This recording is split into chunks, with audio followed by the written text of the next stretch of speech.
భగవద్బంధువులారా, భగవద్ అనుగ్రహాన్ని సాయుధ్యాన్ని ప్రసాదించే ద్రావిడ వేదమైన తిరుప్పావళి ధనుర్మాసవ్రతంలో 19వ రోజుకి చేరుకున్నాము. ముందుగా పాసురాన్ని అనుసంధానం చేసుకుని అర్థాన్ని తెలుసుకునే ప్రయత్నం చేద్దాం.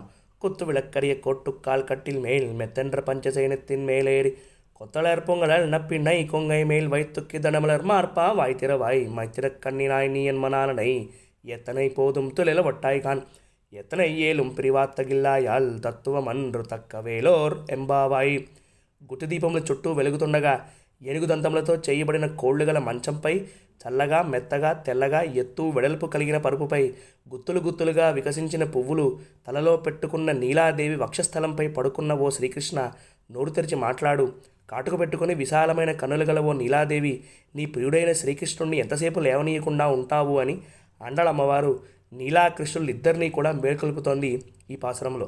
అంతలీనంగా ఉండే అర్థం ఏమిటి అంటే, పరమాత్మ శ్రీమన్నారాయణ తత్వాన్ని తెలియజేసే జ్ఞానమే దీపము. ఇది 5 ముఖాలతో ఉండే గుత్తి దీపము అని అర్థం. జ్ఞానమును కలిగించే ప్రమాణమును దీపము అని అంటారు. ప్రమాణములలో ప్రధానమైనది వేదం. ఈ వేదము 5 విధాలుగా ఉంటుంది: శృతి, స్మృతి, ఇతిహాసము, పురాణము, ఆగమము అని. నీలాకృష్ణులు పడుకున్న మంచానికి 4 కోళ్ళు ఉంటాయి.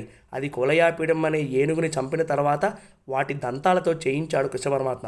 కులయాపీడము అంటే అహంకారము అని ముందు పాసురాల్లో చెప్పుకున్నాం. ఆ అహంకారము 4 విధాలుగా పోతుంది. కర్తృత్వంలో పోతుంది, భోక్తృత్వంలో పోతుంది, జ్ఞాతృత్వంలో పోతుంది, శేషత్వంలో పోతుంది. ఇలా 5 విధాలుగా ఉండే ప్రమాణములు తెలియజేసే అర్థాలు 4 విధాలుగా ఉంటాయి.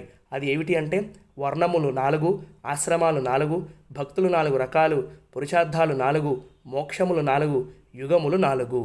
అలాగే పరుపుకి 5 లక్షణాలుంటాయి: చల్లదనము, పరిమళము, తెల్లదనము, మెత్తదనము, విస్తృతత్వము అని. అంతలీనంగా ఉండే అర్థం ఏమిటి అంటే, ఈ 5 అర్ధపంచక జ్ఞానము అని అంటుంది అండలమ్మవారు.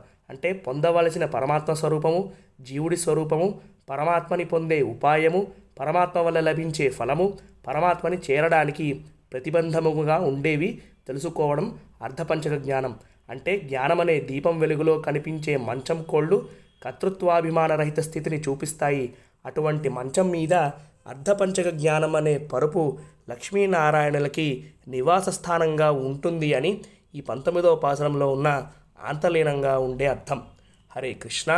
జయ శ్రీమన్నారాయణ. ఆండాళ్ తిరువడిగలే శరణం.